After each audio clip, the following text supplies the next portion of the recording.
And then the second dose is 25 milligrams, which is much a heavier dose. And we've only dosed 3 people so far, but I will say I'm not surprised by the results, but the results have been overwhelmingly positive, remarkable, completely unheard of with SSRIs and talk therapy. And amazing. That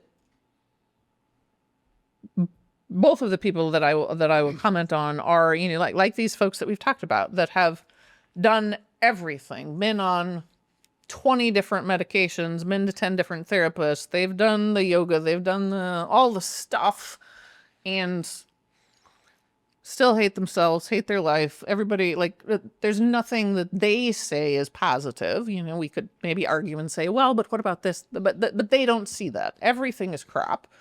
And there's no hope. There's no way of fixing it. Yeah. They are approaching this as a Hail Mary pass also. Like, I've done everything else, and I'm going to try it out. Why not?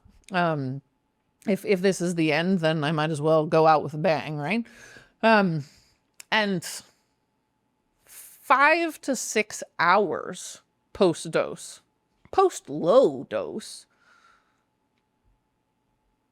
they're already saying, like, holy shit, the person that walked in here today is not the person walking out. Yeah.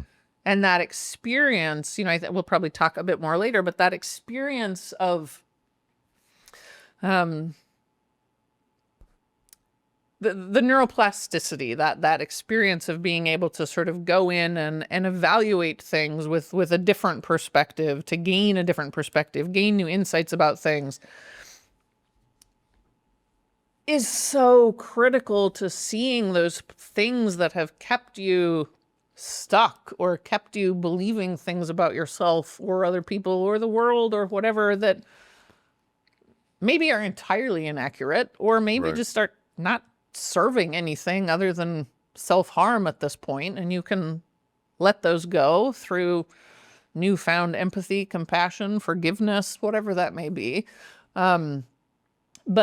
But yeah, 5 to 6 hours to see, these 3 veterans, all of whom had very severe, very chronic PTSD, and all of them, day one, had just this robust experience where they felt entirely different.